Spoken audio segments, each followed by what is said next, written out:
I'm going to do the old story. You've heard it before, but to me, it's a very good demonstration or example.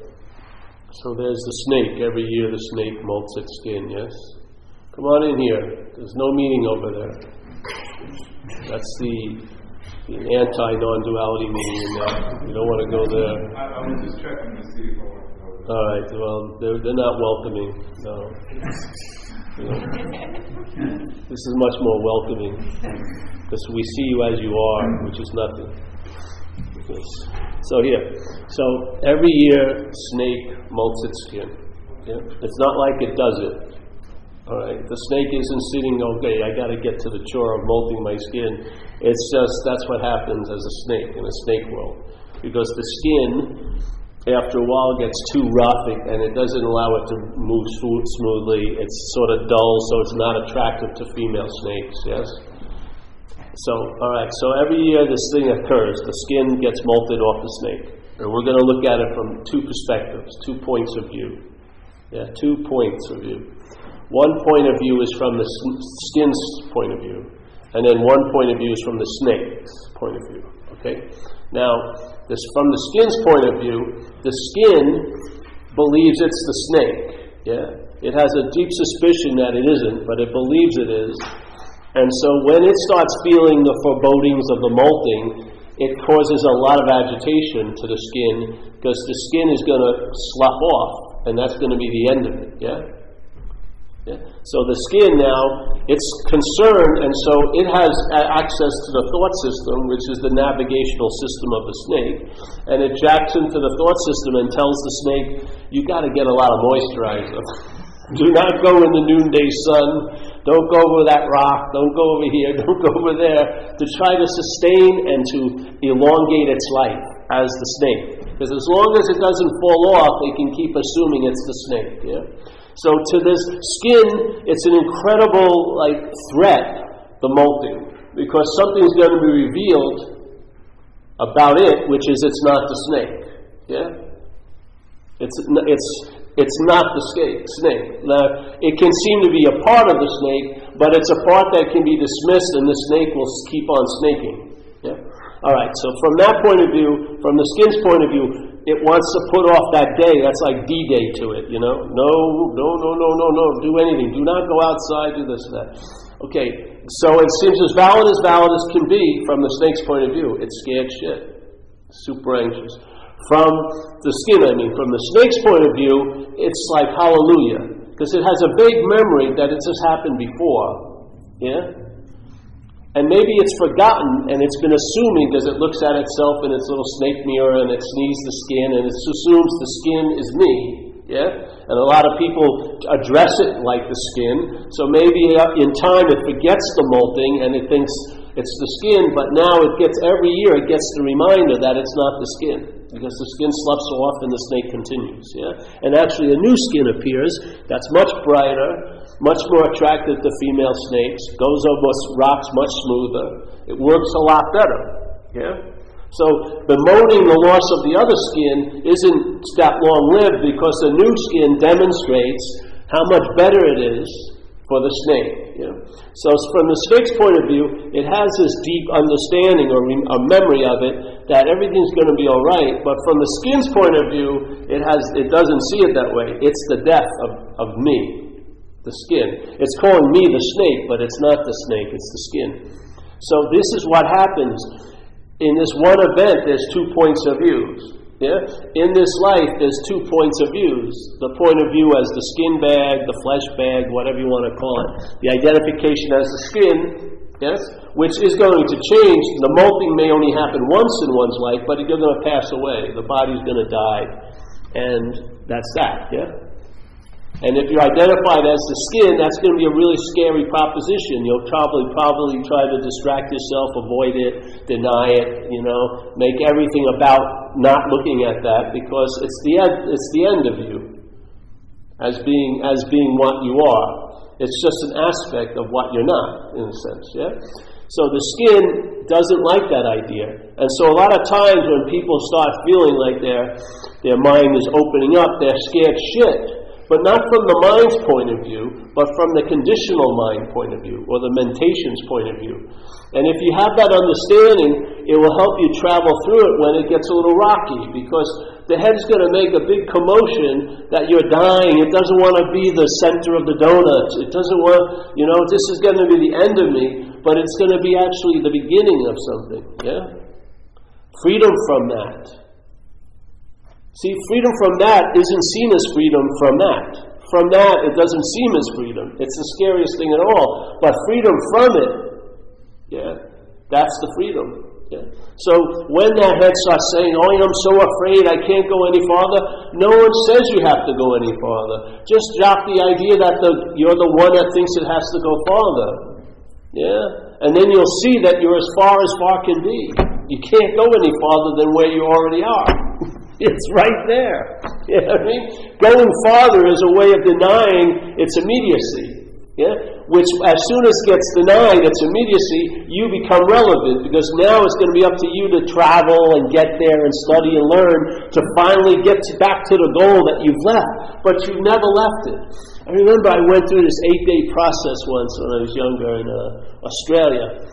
And they produced these cathartic events, with music and everything like that. And in the day, you'd be doing a lot of round circle talks, and then you'd emote it out, and you'd go. Amazing stuff would happen. And one of the things I got caught in was I was saying over and over to myself, "I can never get back. I can never get back." But I took it the wrong way. It was actually the truth, because I've never left. See, I never left. I've never become this that can't get back to what I am. But when it was going on in the cathartic event, I was seeing it from the skin's point of view. And I was thinking, I can never get back. And it was weeping and crying, It was like the sadness of the eternal primal separation from what you are to what you're not. But in fact, it was erroneous. It was truthful in one sense, I can never get back because I never left. What I am never left to be able to have to get back to. That's the beauty of it. That's the beauty of the message, is it will not take any time to arrive at where you're already at. Yeah, it's so beautiful. But the problem is, it can be seen from 2 points of view. It can be seen from a point of view, let's say we'll call Steve, and from that point of view, what's happening isn't even close to actually what's happening. It's totally interpreted by it's happening to you. Yeah? So you don't get the great happening that's going on. You see it as a huge fear-provoking event. Jeez, I'm going to die. I won't be funny anymore. You may not be that funny anyway. No one will notice that you're special. No one's noticing you're special anyway. No 18-year-old is checking me up and down as I hobble with my crutch down, Clement Street. Yeah?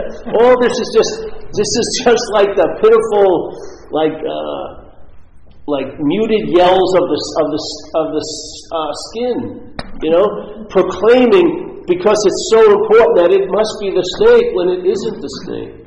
And it's self-evident, because when the skin falls off, the snake doesn't stop. When you supposedly lose the ego, you're still there. When you forget the self, you're still there. When the self is forgotten, you're still there. Yeah?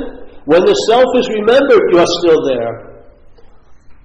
The forgetting and the remembering don't bring the self into reality or put it out of reality. They just obscure the reality. Yeah? They obscure it. And it can be obscured of getting out of it or thinking you're in it. Both ways obscure the fact that you were never in, so you don't need to get out. Yeah? You were never in, so you don't need to get out. It's all based on a false assumption. The whole story of the skin taking itself to be the snake is based on the false assumption that it is an essential ingredient of snakehood. It isn't.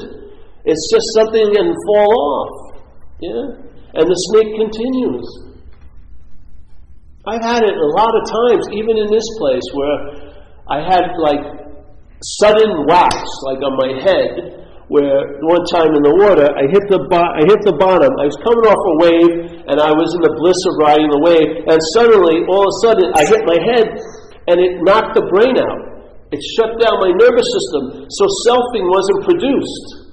So there I was, like a little bobbing ball on the ocean. Thank God I landed on my back. If I landed on my chest, I would have drowned, because I couldn't move my arms or legs. If I landed on my back, seemingly I was there, but there was no idea who was there. There was just there-ness, here-ness. And I watched it. It took a while because it had a reboot. You're production. You're not fucking inherently Steve. You're made up. So the thing that's making it up got hit in such a sudden whack, it stopped making it. Yet what I am continued. And then it showed up, and the amazing thing, to show how small it was, came back in about 6 or 7 minutes. They took me back on this long board. The paramedics came. They cut my wetsuit, and the first thing my mental condition said when it came back is, "You can't take an ambulance. You can't afford it." That was the fear. I was going to be paralyzed forever. No, it was I can't afford the ambulance. You know what I mean? Let me just roll around here. Don't put me in that ambulance. It's the smallness of it. You want to go back to relying on that and then expect to have a large life? Give me a freaking break. Its whole theme will be revealed in one little statement. One little aside it makes, you can see the whole theme it's in. Just take that old example. When you're having a good day, or let's say you walk in and things are going really well, how long does your mind stay at peace with that? Before it starts wondering, they're going to find out I don't deserve this, they're going to check my credentials, she's going to leave me, she'll realize I'm an asshole. Like maybe 10 minutes, 15 minutes. The same head, maybe an hour later, you feel a little tinge of bleakness, and then it's a lifelong depression you're entering. You know what I mean? That one example gives you the whole ball game. Why do you have to keep going into the field expecting to win? Just get it, see it. It's a failed system. That means it's going to fail. It's not just on a bad streak. It's a failed system. Look, all right, you don't believe it. All right. Look at it. Let's say if I'm a furniture, if I distribute and deliver furniture, and my company, I've never missed an appointment. I've always delivered the piece in pristine condition, this and that. Would I need to have excuses, rationale, or blame based on that business? I always delivered pristine product, exactly what was advertised. You got it. No. But if I didn't deliver, or I missed a delivery, I'd have excuses why I didn't, or rationalizations, or I'd blame all the traffic and this and that. Look at your head. 3 of its many pillars are excuses, rationalization, and blame. If you can't blame everyone else, you'll blame God or you or fucking the universe or your family of origin. But there's going to be a finger pointed sooner or later. There's excuses galore, and then you rationalize. Well, it's not really so bad. You feel like it really is fucking bad. But no, I'm going to... This is a failed system. That's like the exhaust. When I used to buy old cars, you could tell by the color of the exhaust if the valves were gone or not. There would be a certain color, and you knew, that's not a good sign. Let's say if it was white, it's all right, but blue or something, it's fucking the valves. So you wouldn't know the valves are ruined, but by their expression, you could tell. Read the freaking tea leaves.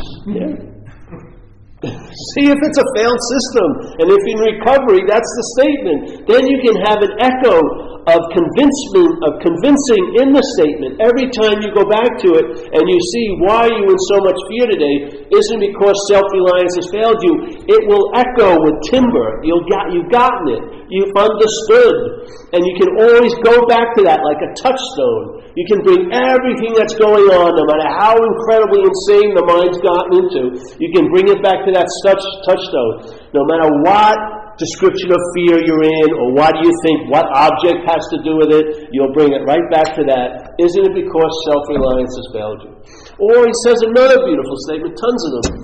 He says, all right, people step on your toes seemingly without provocation. Life seems to screw with you. But you will invariably find, if you look into it, that you made a decision based on self that puts you in a position to be hurt. He doesn't say self made a decision. You, what you are, made a decision from what you're not. You made a decision from self. It doesn't say you. He doesn't say yourself. He says you made a decision from self.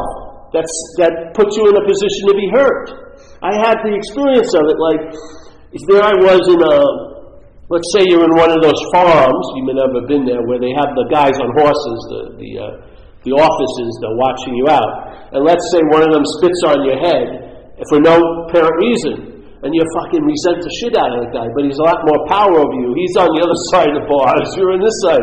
But if you invariably look, hey, I robbed that liquor store that got me arrested, that put me in this fucking camp, that let me be under this guy's sway. That's it. Where did that decision that brought me to this place start from? Self. You will invariably find, invariably means all the time, that there was a decision based on self that put you in this position to be hurt. Why do we do that? Not to punish ourselves, but to see the failedness of the system, so that when you start relying on it, you can go, oh, you'll be able to recoil from it like a hot flame. No, I know what's going to happen. Yeah? I know when I start talking back to this cop, no good is going to come from it. Yet I can't help but talk back to him. That's how I got my ribs broken. Yeah? But this is what happens. See you, bro. But if the understanding is in place, and you've entertained it, and the grace is available, you'll be established in that understanding, and you'll keep your mouth freaking shut when it's actually really appropriate to keep it shut. You know what I mean? You won't be demanding some special treatment when you're a down-and-out junkie. You got arrested for not paying a taxi cab, $7 fee, which is what happened to me. The guy drove me right to North Beach Station. The taxi guy. He called ahead and they were waiting for me. Oh, while I'm sitting in the back thinking I'm cool, and the door opens, there's the cops. Hey, and they took me in. I didn't think it was nice, so then I started back, and the guy took me by the shoulders behind me and then kneed me in the ribs for $7. Yeah. So you see, and you don't need those experiences of a failed system. You don't have to every relationship get wrecked and stuff. You can learn from other people's mistakes now. That's why in recovery we have meetings. So you can learn from this person, you can tell where they're coming from, and then you can match that from what's happening or what seems to be happening to them. They go hand in hand. When you're looking at life a certain way, this is what's going to seem to happen. Yeah? And then you put two and two together so that when your mind starts formulating or contorting back into that self-centered little posture, you can recognize it, and that's the stop to it. The best way to stop it is before it begins. It's like being introduced to a house in the blueprint room, not after you moved in and put it down a 2-year lease on it. Yeah? Because now you're beholden to the fucking house. You're not going to walk out of it freely. You've got a lot of investment in it. You've got furniture and rugs and this and that. But if you saw it on the blueprint stage, hey, I don't want to live there. Because it's going to be a prison. Yeah? So therefore, it stops there. It never gets built, so you don't have to get out of it. The selfing is being built all day. And we move into it very unconsciously. Yeah? And then, most of the time, knowing it or not, most of our movements are trying to get out of it. Yeah? When I buy that next thing, or I do this next thing, or I ask that girl out in the next time, and this and that, a lot of times it has a strategy to get out of the house you think you're in. But if you never were in the house, that would be the freedom from it. Yeah? But it doesn't, as soon as you get in, then you got to break the lease, then you got to get a moving truck, then you got to get this and that and that and this and that. You got to clean up to get your deposit back. It's a huge procedure, takes a lot of time, and you're sort of stuck on flypaper. But if you never moved in, it doesn't take any time to get out of it. I point this out, all I want to do, because it's a trick of mine that you can get stuck in. And then you fall under the category of self trying to get out of self. And you'll be wondering what, and there'll be false progress and some real progress, and a lot of hope and stuff like that, but radically nothing will change. Because it will be self trying to get out of self, which is a giant expression of self. That's why they have those statements. That's why in Buddhism, a great master said, you can't use the Buddha to seek the Buddha. You can't use mind to seek mind. Or St. Francis said in a beautiful way, what's looking is what you're looking for. If you got that, what you're looking for, the looking for things would change dramatically. Because you'd realize you're what you're looking for. The thing that's looking right now. It's not in the finding, it's in the looking. You see what's looking, and that's the finding of what you are. But you can't use the looking to find it. That's the blindness to it. Yeah? But you use the looking, see what's looking. That's how you find it. And what you find is that it's always been there. But the looking for it blinds you to it.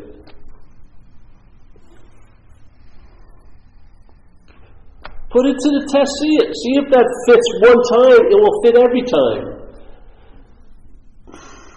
This is attempting to bring, all right, you're on the consequential level. So your house is on fire. So, all right, so then we can give you 30 different maps to get to water, which is very valuable if you live in a world where the house is always on fire. All right, this water is only like a Google map. This is 1.2 or MapQuest. It'll take you 1.1 to get there, 1.2 to get here. But this is where the water is. It's damn important if you have a house that catches fire easily to know where the water was. But then you can rise above that consequential level, get to the blueprint level or the principled level, and realize, all right, whatever fear I'm in can be brought right back to that statement. Isn't why I'm in it, seemingly, isn't it because self-reliance is there? All right, everything gets brought back to that. That principle will never, never, never let you down. It's a clear statement. You can follow, like it says in there's a book, As Bill Sees It in Recovery. Yeah? As Bill sees it, he says this one statement. The chief activator of character defects, is fear. Fear is the chief activator. Yeah? So when you get jealous, or you get into self-seeking, or you're dishonest, or you're quite inconsiderate, he's saying it's usually based, fear activated it. Yeah? Fear activated these reactions. In other words, they can't activate themselves. Fear has to be the key that turns them on. Yeah? Very clear statement. So you can take all your stories and bring them to that and go, okay, is it true or not for me? Explore it. Is fear activating these character defects? Let's say I go over maybe 10 events in my last month or 10 years. I don't need hundreds of them. 10 will do. Because if there's 10 of them, then you basically realize the principle underlies all of them. Yeah? Okay? All right, so you get that. So now let's say everyone thinks fear is the cause of everything. I got to get rid of fear. I got to get out of fear. But he doesn't say that. He says it's the chief activator. What's the chief activator of fear? The chief activator of fear, right in the big book of AA. Why are you in so much fear today? So there's fear that's activating these defects of character. So why are you in this fear? And it says self-reliance has failed you. So self-reliance activates the fear, and the fear activates the defects of character. Those activate decisions based on self. That activates misfortune you feel you don't deserve. That brews up some resentment. And then living in this loop, what are you going to do? Almost anything to get some relief. Get loaded, do this, do that. Because you seem to be trapped in this cycle. Because maybe you're thinking, all right, fear is the cause, but it's not a cause, it's an effect. It's an effect from the mind being reliant on the idea of being a self. That's what produces the anxiety that we call fear. Yeah. If you follow it back and then you have the right diagnosis, you can expect some damn radical relief because you're onto something. You can't take it back any farther than reliance on self. Yeah. No matter how many window dressings you put on it, or you put different shines on the molding around it. Oh, it was her, and then it was him this time, and then it was them that time. It doesn't matter. The basic structure is exactly the same. It's like a template you can have put over the whole chaotic scribbling of your life story on your little mental blackboard. You stick this template on it, and then all the information shows up. Reliance on self has failed us. Yes? All that's superfluous. All that are the ways it defeats you, but what the engine of defeat is based on reliance on self. All right, what level of reliance are they talking about? Is it obsession with self? That's a meager level of reliance. Identification as self is a true reliance on self because you're taking yourself to be the self. I mean, you can't be more reliant on it than that. Yeah? How can you be more reliant on something that you've actually morphed into taking yourself to be it? Yeah? Obsession is just there to reinforce it. You're bored stiff with anyone else's obsession about themselves. It's only because it's about you that you're still listening to it. Really, you'd be turning this station off 30 years ago if it didn't have anything to do with you. Because it's you. It's just like the 850th chapter of the story of Paul. You've got one person in the audience, you. Yeah? Maybe other people, if it was like a big marquee like I used to put on and there was like a movie, Paul's Life. Then like 30 Pauls would come with the hopes that it would be about them, and maybe some girlfriends with the hopes of being right about the Paul they knew. Yeah. So we all get in the theater, and everyone's really excited before the movie starts. Hey, this is gonna be great. I'm so deep, I hope they do me justice, this complicated, this angst of being so special, I hope they capture it. It's a 2-hour movie, it's 8 hours. Oh, good, I need about 8 hours. So then, they don't know, but the door locked, this one person knows it's about the Paul, me. The door's locked, and you're eating stale jujubes and popcorn, and smells like masturbation, mostly mental masturbation. You'd like to get out of it like a little porno theater, but now, because it's you, you're interested. But as soon as it starts playing and you realize it's not you, you're bored stiff. Now it would be like torture to listen. But the Paul that it's about is just totally, look the phone's going to ring. Is it my fairy princess? It's going to change my whole life? Or am I going to get fired from my job? Come on, there's the 4th ring. Everyone else. And as soon as you see that, these jujubes stale, this place stinks. Then they start noticing the smelliness of it all, which is what happens when you realize it isn't you. Then you notice the boring. It's so boring. All about you all day. I swear to God, the things you're putting up with, the stale popcorn, the smell of the theater, the lousy seats, the jujubes, as soon as you realize it's not you, you start, hey, this sucks. Hey, I'm going to get out of here. You know what I mean? Where you were willingly sitting in all that shit and avoiding the smell, the juice, everything. But now, as soon as you realize it's not you, you got the eyes to see what's going on, and it's intolerable. I'm not going to put up with it for another day. Yeah. These are like these subtle hints are like fucking hammers on your head. Yeah. I had one statement in recovery that changed my whole view of a lot of things, and it was just one of the minor ones. And I had the perfect example. There it says in the book, hey, people will step on your toes seemingly without provocation, but if you look into it, you'll invariably find that you made a decision based on self. So I was in my first year of sobriety, about a year and a half, 2 years by then. I lived on Masonic in Haight. I had a nice apartment, and I had the lease.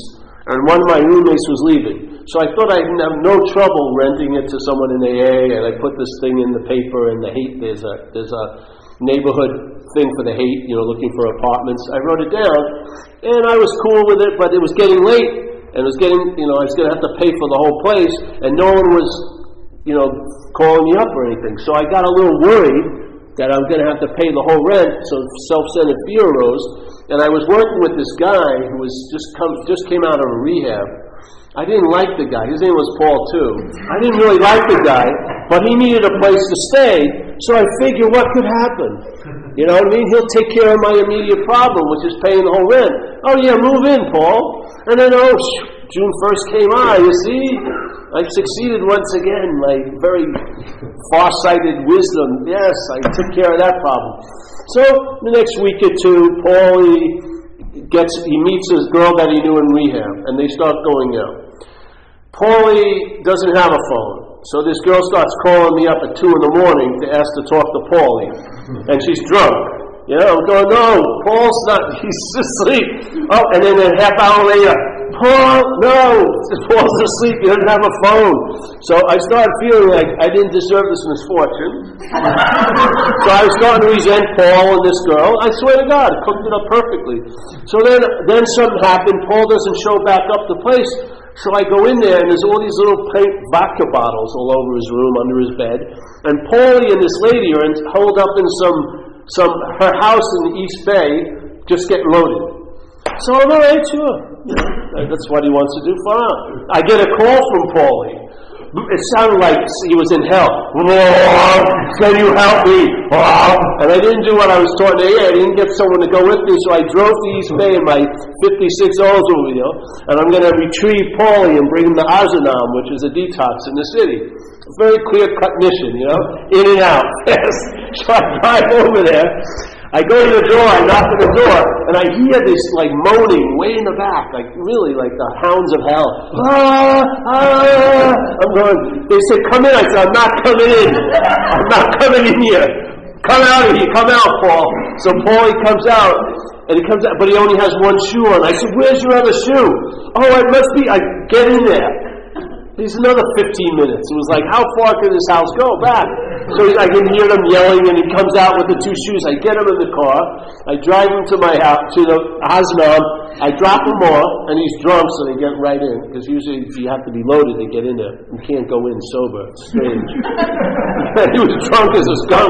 He got in there, and that was it. I went back, and he had paid for that month, and I pursued getting another person. Never saw him again. But a few months later, I get a call. Oh, this lady kept calling me. 4 in the morning, 5 in the morning, looking for Paulie. I said, Paulie isn't here anymore.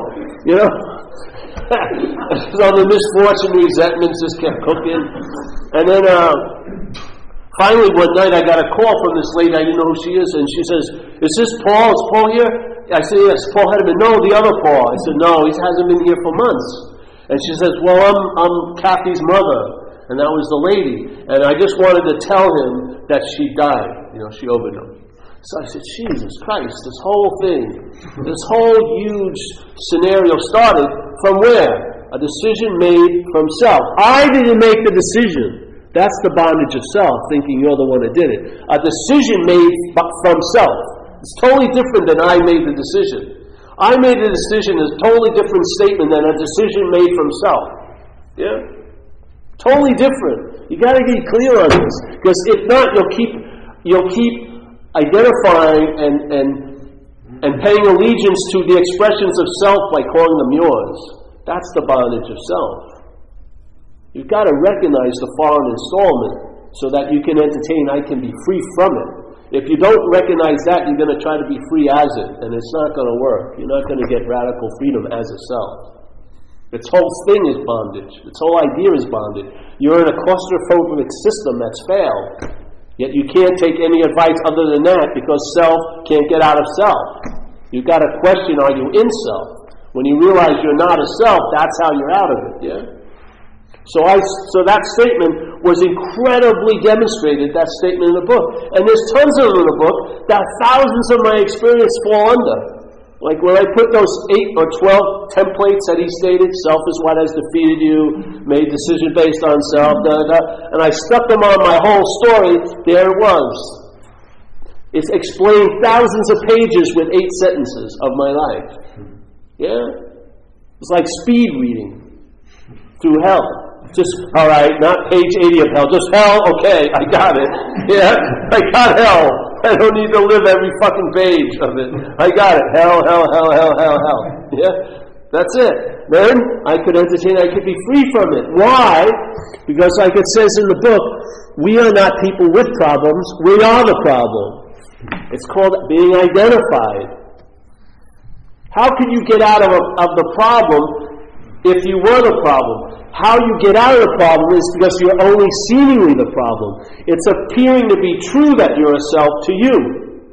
Yeah? When that dawns on you, at that moment, you're not the problem. Then you seem to have a problem, and there's a way of life to deal with the problem. Not to deal with you, but allow you to come out after the problem's dealt with.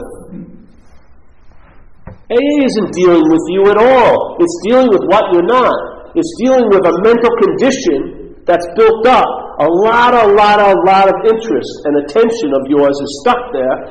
It's going to free you from that, not by showing who you are, but showing what you're not. The mental condition diminishes, and then what you are starts to shine in your life. Yeah. Then instead of looking for the light, you'll see that you are the light. And if you are the light, that's an absolute statement. You're not the light only when you've done good things, or when you did this, or when you haven't done that. You are the light, period. That's that. Not a conditional light, not a circumstantial light where you're still playing God about being the light. No, you are the light. You can seem like you're not for as long as you want to hold your breath in time, but in the timelessness of everything, you are the light. Yeah? It's never not been so. So this gives you something to work with, in a sense, yeah? So we were talking about it, Deb and I, at dinner, where I got a chance to go to a talk of someone else who's involved in somewhat in this business, and I hadn't been to anything like it in a while. So I was sitting there, and the person was talking, but he was talking from the absoluteness, yeah? While all there is this oneness and this and that. But as soon as you make a oneness, it can only seem like a oneness from the two. Yeah? A you arises with the glorification of this ideal what you are. And of course, it's like, while the talk is being disseminated, you can hear the bear trap snap. It gets caught in its own flawedness, yeah? Because now, all right, well, if you're that, then why are you saying we have to do this? It's sort of, that is being used to imply that we're this, and this can get to that. That's not it. The point is look at the this, see if it's so. If it ain't so, that's that. Yeah? It's not, oh, there's a this, and then the this is going to be vanquished, and after the this is thoroughly vanquished, by what? By the this? Self can't get out of self. But when it's totally vanquished, then suddenly the this will transform into that. How about you're not the this, and then that's that? How much time does it take for that to happen? No time. Yeah. It's like the idea of bondage. Here's bondage, right? So we're bonded to this idea of self. Yeah. Seemingly, that's the important word. Seemingly means it appears to be true or false to us. It's totally different than being so. It can only seem to be so to you and me. So we're the one that gives meaning to it. It's not giving us a meaning. A seemingly hopeless state of mind and body isn't hopeless unless you believe it is. Yeah? You're the one that gives what's seemingly so the reality.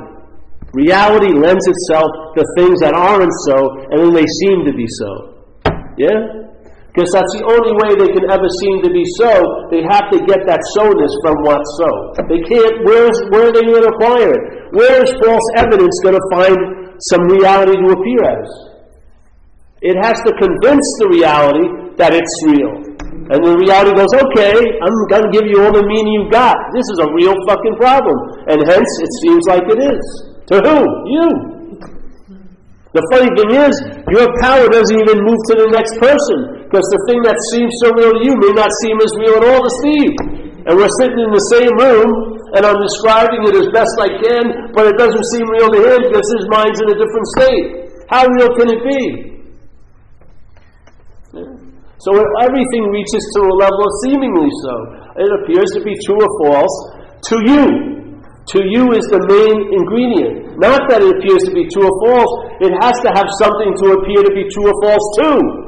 Because it's me, it's not. Yeah? You and I play that role. So let's say in a way, if what's looking is what we're looking for, let's construe what's looking as the reality. Yeah? When the reality takes itself to be a you, and now is pursuing itself by looking for it, yeah? It's giving this thing, it calls itself Paul, the reality that it seems to have. Paul has no other reality but what's been given to it by what's looking. Yeah? So what's looking forgets that it's looking. Now it becomes a you that's looking for. And what does St. Francis try to do? He tries to save you tons of time and effort. He says, what's looking is what you're looking for. Like that. Just a quick, sudden recognition. Jesus. So what's causing what's looking not to be realized as what I'm looking for is the you. Yeah? The arising of the you makes it something that it isn't that I start looking for. And it's the looking for it that causes me to be blind to it. Where is the blindness being expressed or manifested or agitated or activated from? The you. The you that's looking for. Is the way the mind hides what it is from what it is. It's the identification as a you that's looking for. Just see if you're that. If you're not that, there'll be no conflict with looking for and what's looking. Instead of having a huge separation, what's looking and there's the you, that's something different that's looking for it. But it's going to look for it in its own image, yeah? It's going to have a concept of how what's looking has to appear, and it's not going to appear that way, because it doesn't appear at all. Because the sense of you is a reference point. That's why life isn't seen as happening, it's seen as happening to you, and that's not seeing it, that's looking at it. You're looking at it from self-centeredness, it sure looks like life's happening to me. If you're seeing it, life's happening. It's totally different. I mean, seriously. It's the same event, but a total different take on it. Life's happening is much easier to travel with than it's happening to you, because if it's happening to you, you have a vast amount of opinions why it shouldn't be happening to you, or why it should be happening to someone else. I've been good my whole life. Why is this happening to me? Everything they told me to do, I've done good. Why are these bad, misfortunate things occurring to me? Yeah. Where does it grow? It grows in that petri dish of self, a long-lasting, independent, separate entity. You want to deal with all of its multitudinous manifestations? Go ahead. You'll get lost in the forest. You're the only tree that needs to be chopped down. You don't have to chop down the forest. Chop down you as the long-lasting, independent, separate entity. Then suddenly, miraculously, a path will appear through all the trees. It's hard to move through the trees as a tree. Your limbs are so big, you're running into things all the time. When you realize you're not that, it's easy, you can walk right through it. You don't see it? Bring it back to where you have some say in the matter, right where you're sitting. If you see one moment where you gave something the meaning it has, expand on that and realize that's all that's happening. Your head, based on where it's in, or it seems to be in, is giving everything all the meaning it has. All right. I'm in argument with that. Then investigate. See if it's true or not. It doesn't take long. You take maybe 4 incidents and see, I gave the meaning to that situation, because the next day I felt pretty good, it wasn't a problem anymore. Bingo! You want to go over thousands of researches? How about one can do? Your mind will wake up.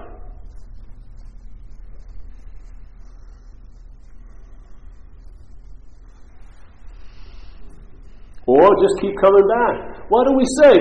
Some people have been here for a long time. It's always an introductory offer. And you're the product. We're not selling, I sell you t-shirts, basically. We're not selling you intensives or, hey, I got the new secret handshake. I revised it. It's even faster than the other ones. None of that. It's basically dog shit awareness. You're missing it because you don't think it's ordinary. You don't think your condition you're in now is as real can be. You're thinking the reality of it is false, and that the falseness is the reality. You're thinking the thing is supreme, and then you're going to try to get some no-thingness to lighten the load of being a thing, when it's the exact opposite. The no-thingness is the mother and father, and you're an expression as a thing, or as thingness. We got the child ahead of the father. Yeah? I don't know, I entertained it, and I'm still entertaining it.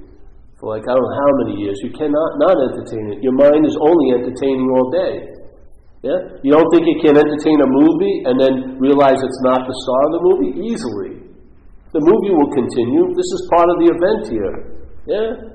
But you don't have to be a full-fledged believer in being the character. You can have that sense of separation, or not a separation, but of being the actor. Yeah?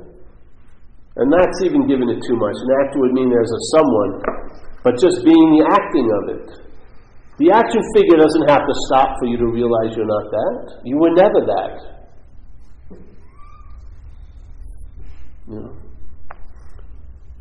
There's so many things. Just watch out. Self trying to be a no-self is the most insane thing. I've had people call me and take 20 minutes of talking about, they're just ready to say how they feel, but there's no one to feel it.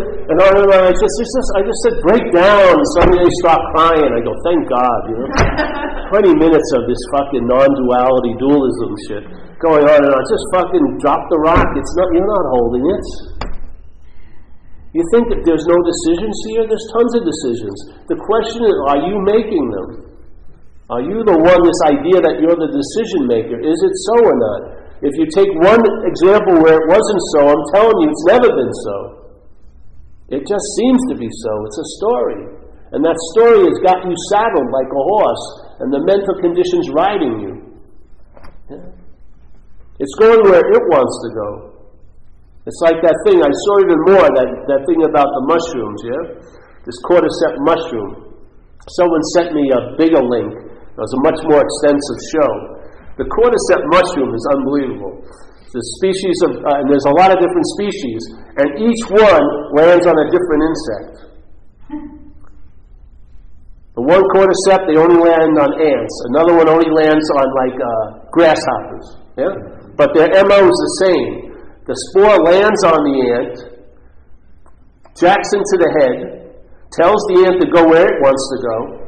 When it gets it to a dark, dank place, it kills the ant, and then the mushroom grows right out of it. Then another species of cordyceps doesn't land on ants, they land on grasshoppers, but the same thing. Jack into the little grasshopper head, and I'm telling you, if the grasshopper had self-centeredness, it would be going, I love going there. I love that. It would be thinking as if it was the cordyceps. Yeah? It wouldn't realize the foreign installment was a foreign installment through identification as that. Yes? It does this. It kills tons of insects. It's like one of the biggest killers of insects. It's this fungus. It's an intelligence, lands. And so you look at alcoholics or addicts. Yeah? It's funny. We get taken over by the fucking cordyceps spore of alcoholism, and we go to institution, jails, and death. It jacks in. A lot of us go to the same door, same parking spaces, and we think, how did we all go here? You've been fucking taken over by the same parasite. Jacks into your head, and yet we have self-centeredness, so while we're going to jail, we think it's so special and unique. Hey, how can you be here? I thought I was the only one in jail. No, you're here too. He's been taken over by the same thing. You think you're so different than that you're not an easy prey to something taking you over, something that can't be seen. Alcoholism, you can't see it in an X-ray. It's not in the elbow. You can see its effects on organs. You cannot see alcoholism. It's like a mental parasite. And when it jacks into your head, it can't get its fuel. It has to use you for transportation. It wants sugar, let's say. It can't go to Entenmann's. It has to convince you that you really want that Entenmann cake. Then you go there all the while talking how much you are an Entenmann lover and this and that. It's not you at all. Your head's been jacked into. Yeah. The biggest fungus of all is self-centeredness. It produces there's auxiliary funguses like addiction and alcoholism, but they're not the mother load. The mother load never gets fucking revealed. It's behind the scenes. It's like the elite in society. Every war they never touch, they always keep on keeping on. Yeah? Tons of shit people, their whole lives go south, this and that. They're never bothered at all. Yeah? It's sort of like that in a way. Self-centeredness is like Dracula going on vampire hunts. Kills all the other vampires, but is never questioned to be a vampire itself. This is a questioning of it finally. If you have your own intimate experience of alcoholism or addiction, follow it back. Why stop at fear? Follow it back farther. See what activates the fear. Why are you in so much fear today? Because self-reliance has failed you. Self-reliance seems to be in place all day. That's why you're so prone to anxiety and fear. Because the petri dish that fear grows in is always available, all fucking day. Every topic you run into is being met by that view of self-centeredness. And so it produces or procures the topic of anxiety out of that topic. Oh, money, oh this, sex, oh, whatever it may be.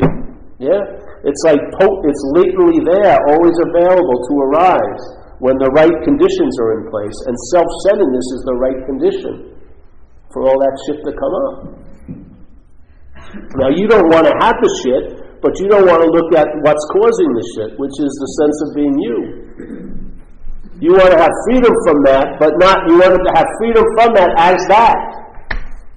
It can't work.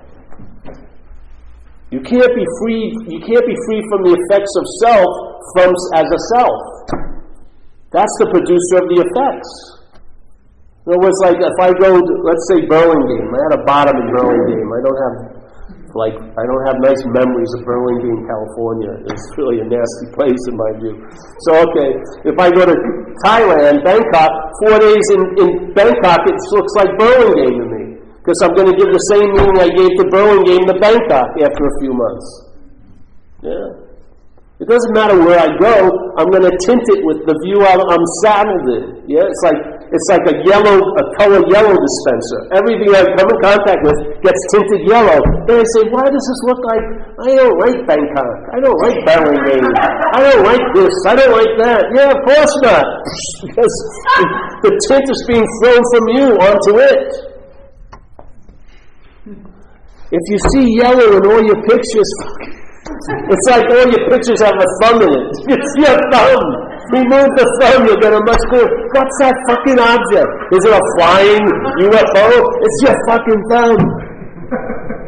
Stop holding the camera. Oh, what a beautiful, where did this come from? It's you. The you that you're not.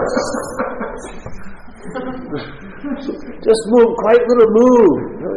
Instead of trying to get the thumb in there, just take it, all right, oh great, I can see the temple now. I can see Deb. Not my idea of Deb. I can see Deb as her own idea. Yeah, of course, ultimately it's my idea, but let's not go there. Yeah?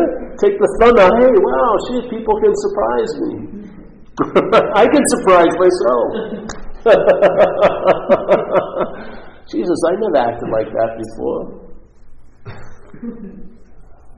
Telling you, man, I don't know. I'm just so enthused still. I've never not been enthused by this. Everything can be going to shit, and this is always, it just brings me to certain heights, right here, in a sense. Because when all's said and done, everything that was said and done will be said and done. But this will still be shining. Yeah. Always, never blinks, never switches, movement, nothing. It's just on. An incessant onness. Yeah. Prior to all the comings and goings, during all the comings and goings, before all the comings and goings, after all the comings and goings. Yes? It can't be recognized by something that's coming and going, because it's always so. We only recognize what we can see. Something that comes and then goes, then we can call it an experience. But what we are isn't an experience, and people are trying to have it as an experience. They're trying to have an experience of what they are. It's not an experience. It's not an experience. It's not a phenomenon. It's a basis of all experiences. It will influence all your experiences, but it's not an experience. An experience is when it's been made into something. When it's left alone, it's not an experience. It's not even what's called a stateless state or whatever. But it's not an experience. It's not something that you initiated, you danced with, and then because of you it left or something. Or it was initiated by the guru or the savior, and as long as I followed him, then when I stopped it was gone. That's an experience. This is a state. This is not coming or going. It's always available at all times. The only requirements that are necessary to meet it are held by you, not by it. Yeah. Same moment that you had when you were a kid is the same moment you're in right now. If you pause now, you'd be inundated in that same space that when you would have when you were a kid. Exact same, hasn't changed at all. It hasn't gotten with the times. It's not a new age turbocharged moment. It's the same awareness that's always been there. Yeah. Anytime you're on that train of thought and you get off, before you get on the next train by saying, oh, I was on a train of thought, just stay off the fucking train. That moment, that's the same moment that you were when you were a kid, all the time. Prior to when you were born, it's the same thing. Yeah.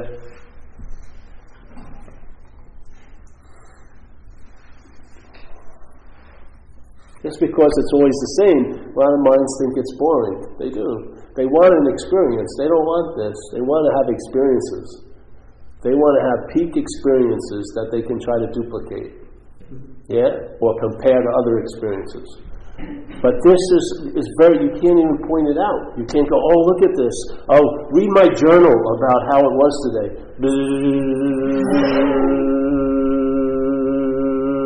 How about that? The story, oh, ups and downs, this and that. The background. And then 3 years from now, I got so much better. Then I did something, I lost it.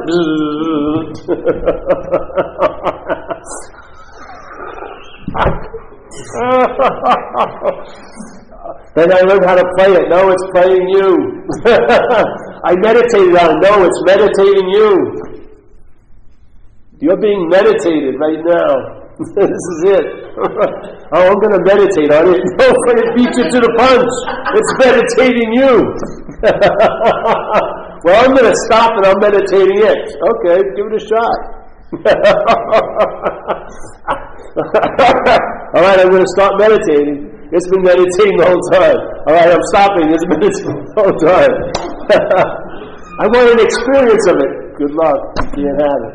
I want to see what's seeing. Good luck. You can't see it. I want to hear what's hearing. Good luck. You can't hear it.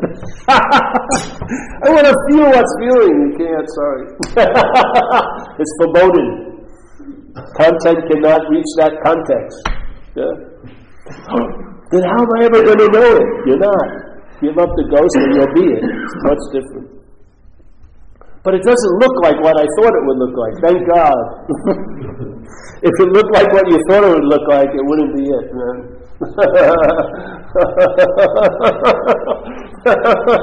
You're going to be in a lot of surprising moments with it. Doesn't anyone recognize how high I am, how spiritual? No. I got to get the wardrobe. If I wore a robe and I was a little higher than you, you'd be fucking throwing flowers at me, probably. If I had a picture of some fucking person I said I knew spiritually who wouldn't even recognize me if he saw me, some teacher who's dead. Oh, look at this lineage. I have no fucking lineage. There's all there is now. But seriously, have you ever gone to some meetings? They always, after a while, they always have a raised die, and they're always looking down, and then you ask a question, oh, humble one, yes, what's happening? I'm in a relationship, and then therapy starts. The whole root of the whole topic gets dismissed, and now you're off running. Oh, yes, I want to better myself, and how to integrate my awakeness into ordinary life. Give me a fucking break. You're not in control of that. You're the integration. You're not the one who's going to integrate. You'll be the integration. Yeah? Something else will be integrating. And it won't be you. So, I just dig it, man. It's a cool... I don't know about you, but it's after you've been roaming around here, how many experiences can you have?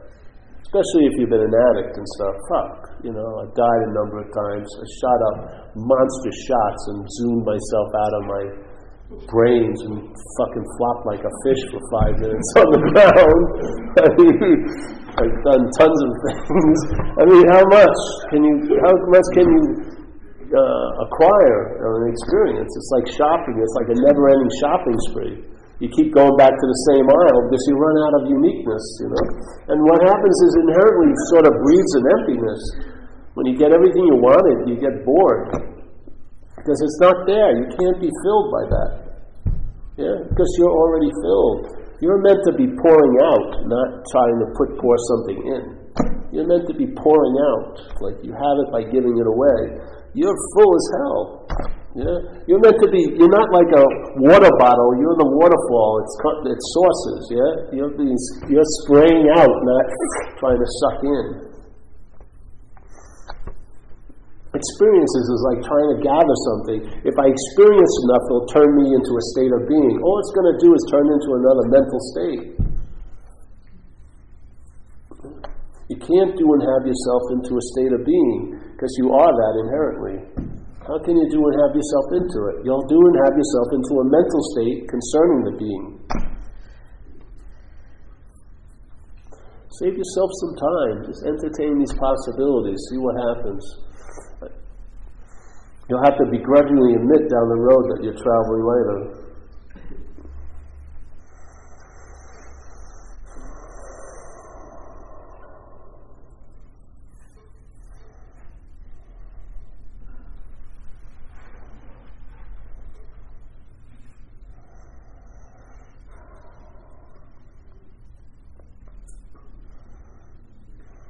See, what was that we used to call the whole, everyone has the spiritual whole, like this thing. So they try to put shit in there, want to fill it up with this and books and everything. But maybe it's a portal. Something wants to come out. If you're busy filling it up, it can't come in. Just fucking leave it alone and see what shows up, man. Nothing will be the source of everything, swear to God. Nothing is the gift that keeps on giving. Something's always going to run out. And if you add up all the somethings, they equate into nothing. Why not start with nothing? And maybe that will turn into everything. Yeah? You're not going to get to everything from something. No way. Everything is in nothing. So, there you go. Any questions? Yeah. Yes. So about decisions. You've been dying to ask a question the last few minutes, yes. No, actually since I came. Oh, yes, I thought so. So about decisions and who making decisions. So about 40 minutes ago, I made a decision. I could have gone and walked on Golden Gate Bridge, which I did, or I could have gone home and had dinner first and then come here. But I walked on the bridge. So relating to how I hear you talk about this, who made the decision to go to the bridge? You had in my mind, it wasn't in my mind. I just kind of was driving toward the bridge and decided to keep going. Something decided. Yeah. So this is where, when I hear you talk about decisions, it's like I'm not making that decision. No. Some I. So exactly, yes. The decisions are being made through a you. Okay. But it's not the you that's making the decision. There isn't a you to begin with. The apparatus has tendencies and proclivities, yes? Yes. That's what's happening. So it's more like an option. It's not even a decision, basically. The mental state holds up options and goes with one or the other, based on its seeming condition. So proclivities, tendencies, talents. Do what? Count? I'm putting in that, talent. The idea that sometimes people come in, we all come in with a blueprint to fulfill. Or a seat assignment. Or what? Or seat assignment. Or seat assignment. Yes. And is that different than tendencies or talents or innate gifts, quote? No, it's part of them. Okay. Tendencies, unique gifts, and I wouldn't say unique gifts, just gifts. Yeah. Those they play into the role of the seat assignment for sure. And then are you saying that by being just, and I know I have to use language, by being open and not grasping or or saying, this is what I'm going to do with my life. Life will lead one. I'm not saying that. I'm saying you're not the one who thinks they're grasping. I'm not the one Who thinks they're grasping or letting go. You're neither of them. So then what you're thinking you're grasping and letting go loses importance because it's not about you. Then you'll just see there's grasping and letting go and this and that, tons of different things. But none of them imply a you except to the you. There are people I meet who really, to me, seem to be what I call integrate. They're living who they are. There's a sense I have. Yes. So. Don't be so sure. If you spent about an hour or two with them, you may not find that to be true. From your point of view, they may look like that, right? Because then you point out to yourself that you're not there. So that's why you need to have them expressing that they are there so that you can beat yourself up a little more. It's all fucking mind play. Seriously. Your mind works on comparison, yeah? So let's say something bummed you out, yeah? And it would produce an unease in the system. Not on you, because you're not of the system, but the system would have unease. So your experience would be of unease, because this is the interface for experience. What you're not is what's experiencing, yes? So the interface of the experience would be uncomfortable. Okay, so now the mental condition arises and goes, well, I want to point out to you, Paul, that you weren't uncomfortable an hour ago. And if you would have done this and this and this, you wouldn't be uncomfortable now, and you're going to probably be uncomfortable for a real long time. Suddenly, that discomfort in a moment is a lot more powerful. Because now the suffering was there has been made into exquisite suffering because you've now entertained it doesn't have to be this way and it's going to be this way forever. You don't see it? This isn't truth. It's manipulation, mental manipulation to always get a different angle but in the same reflection of being a self. It takes everything that happens and uses it as a mirror to reflect some aspect of what you call you. Oh, my loving aspect, my hateful. I don't want anyone to see this part of me. I'm very mean. And you're not mean. Meanness can come through. You're not mean. Yeah? All the greed in the world, there's not one person who's greedy. All they do is represent greed. Yeah? Greed is moving through some of us, and it can move through some of us, and sometimes it's not moving through some of us, it's moving through someone else. It's like all these mental winds of trying to find expression, and they blow through us like flutes. The notes are heard from another ignorant flute, and then that flute blames the other flute, and that flute blames the other flute. And so now we have all these fucked up flutes, but it ain't the flutes, it's just the wind blowing through them. They have certain holes, and it makes a certain sound. Yes, so an experience happens.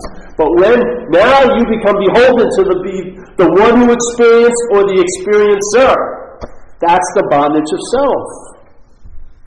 Your idea that someone's totally integrated makes it uncomfortable not to believe you're integrated. If you didn't think of that, you probably would accept your non-integration, and you'd be free from the need to be integrated or not integrated. Yeah? But of course, as soon as they say, oh, that person's the Buddha, immediately, oh, that sounds great, but no, the other side is, you're not.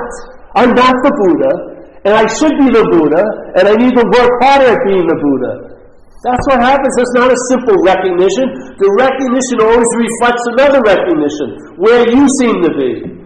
And therefore the Buddha, they would say, shoot the Buddha if you see him on the street. Because at that point, your Buddhahood is forgetting its own Buddhahood by pinning it on that person. And that person's going to serve you by failing you. They're going to have an affair. They'll probably sleep with your boyfriend. This and that. The Buddha may fuck with you. So that finally say, hey, he's not the fucking Buddha. Maybe what's going on that you are. This is what happens. Just watch it. You can learn a whole lot by very little. The theme is inherent. The theme of self-centeredness is inherent in all of its fucking little gymnastics. You see one move, you can count, you can recognize you'll recognize the same thing in all the moves. Yeah? First move is claiming. Selfing doesn't have a life, it claims yours. So now, thoughts are your thoughts, feelings are your feelings, actions are your feelings. Alright? Here's that.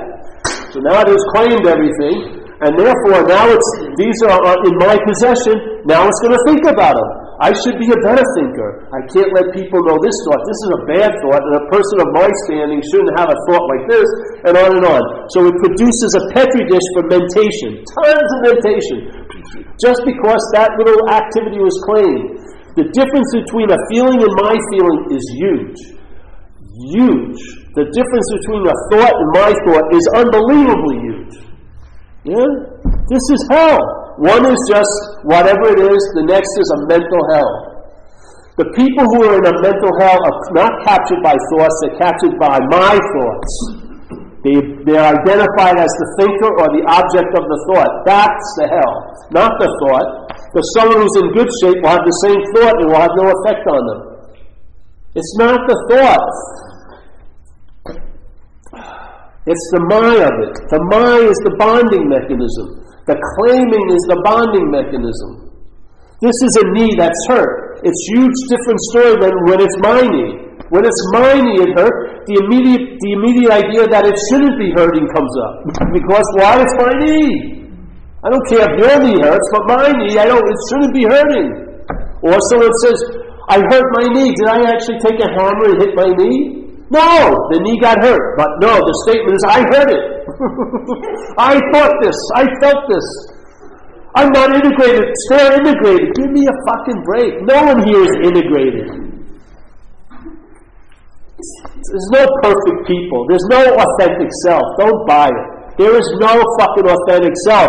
It's a random occurrence that's going on and on and on and on and on and on and on and on and on. There's no self that stabilizes and becomes you. It's just a hodgepodge of thoughts and everything else going on. Yeah?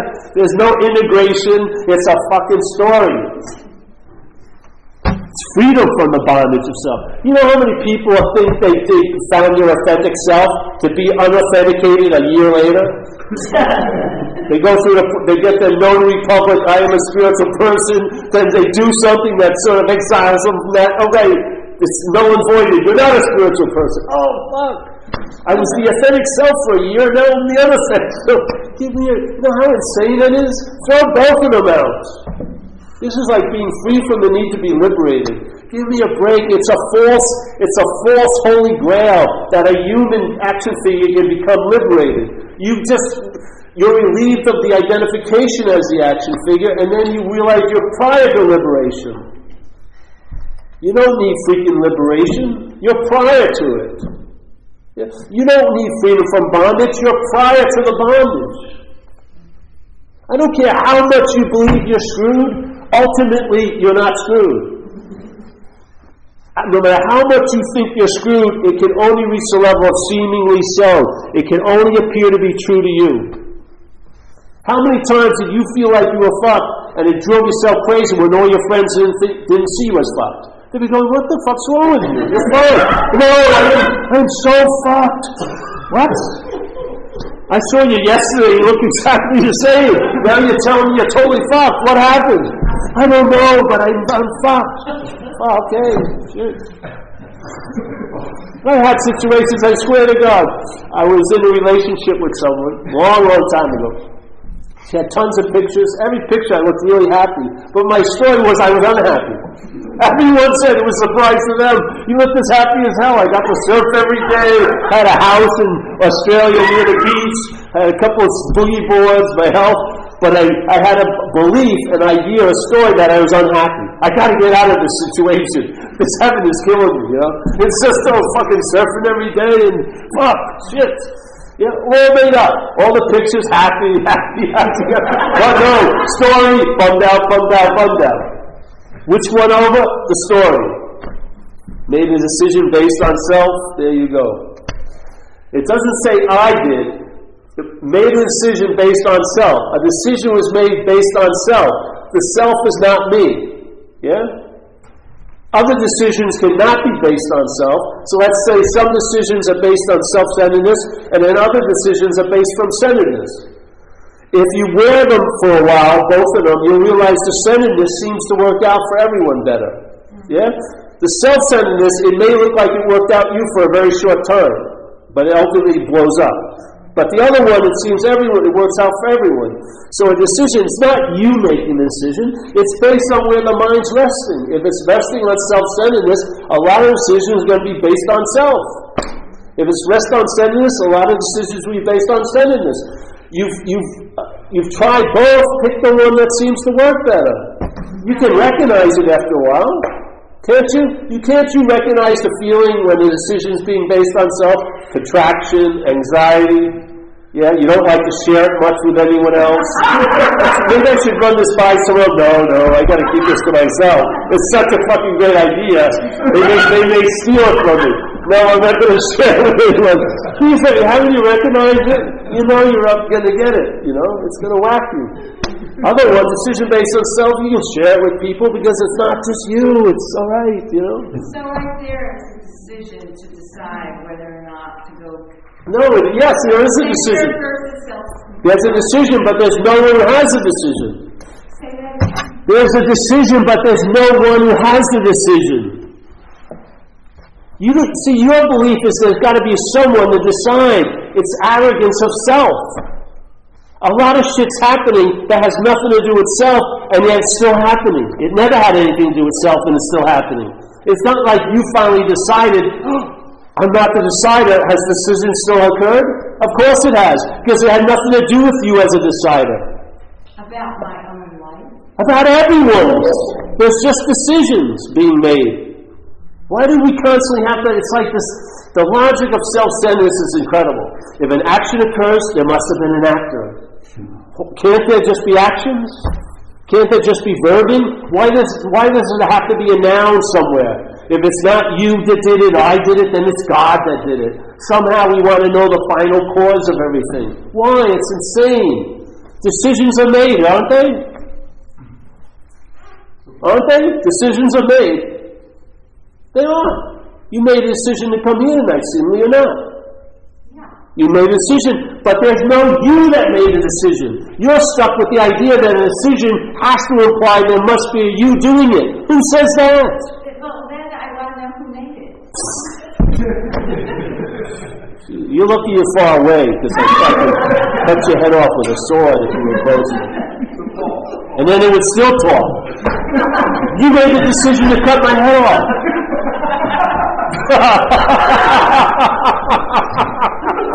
You get the final word with your head rolling around. All right, I did, and I enjoyed it. You're writing my question. Oh, yeah. I got another one. Yes. So when you were telling your story about Polly, you said it was a decision based on self. Yes. And that put you in a position to be hurt. Yes. So when you say a decision based on self, you're just saying it's not the same as saying selfishness? If it was a decision... Well, it probably would have selfishness in it. No, it's a decision based on self.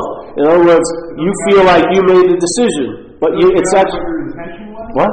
It doesn't matter if you... No, because the intention wasn't yours anyway.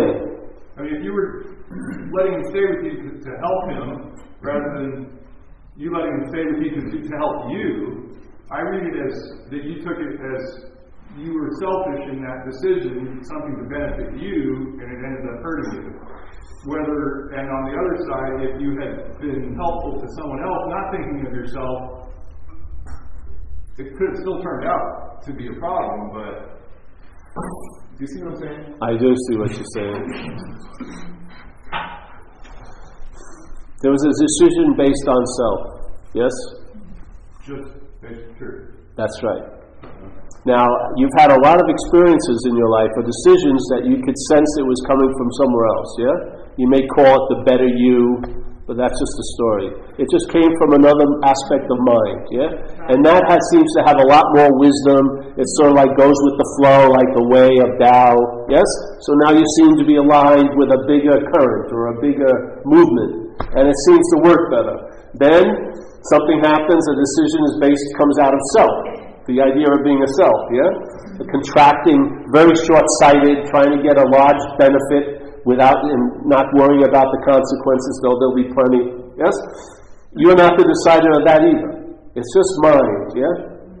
Mind moving to this, mind rests here, then it energizes decisions coming from that modality as resting in self.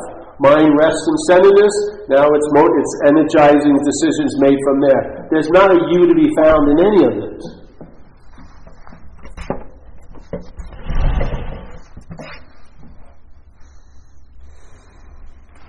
Of course, anytime a decision's made, there's the claiming that it was you, and then there's rationalizations, excuses, and blames that arise to further the failedness of the system after it claims it. Yeah? So it claimed this movement or this option, and now it's made a story out of it. And then if the option doesn't work out, it fucking blames others, or excuses itself, or rationalizes why it didn't work out. You know, so it covers for the failed system, and just instead of recognizing, hey, how can I miss it? Of course this has to happen, because it came from a failed system. It's got to reflect its nature, which is failedness, in all of its expressions, yeah? And the same thing, when I see that something's working, decisions are coming out of, let's say, centeredness, it's not me that's centered, the mind is now centered, yeah? And I can tell where the mind is, like Jesus says, I'll know the tree by its fruits. So I can start seeing, hey, this is really working out pretty good. I didn't give in to the fear, and I didn't let that person move in. And I had the money to pay for the thing, and I found someone I really liked, and all this work. And then you realize, oh, that's the fruits of that tree. And that tree is good, because the fruits are good. And a good tree cannot bring forth bad fruit, as Jesus said in a parable. All right, I got it. After a while, seeing enough good fruit, you recognize the tree. Not you recognizing it. There's a recognition of it. So now the mind is parked there, and things go that way. Yeah? The habit is like a groove in a record. Selfing's is in a groove, and what happens is, even when you're getting taken out of it, it wants to pull you back into the same old groove. Yeah? Yet you can recognize you can diagnose it by seeing its effects. Claustrophobicness, anxiety, unwillingness to share, fear about I'm not going to get what I want to lose what I have. There you go. Now if the decision is made, be accountable for the results, because they're going to land on you. Yeah? And hopefully you'll get it and go, oh man, I'd like to be free from that bondage of self. I can't do it, but I can be taken and put into a state of neutrality. All right, I'm open to that. Let's go. But this whole idea that something always implies something else is baloney. It's a false logic.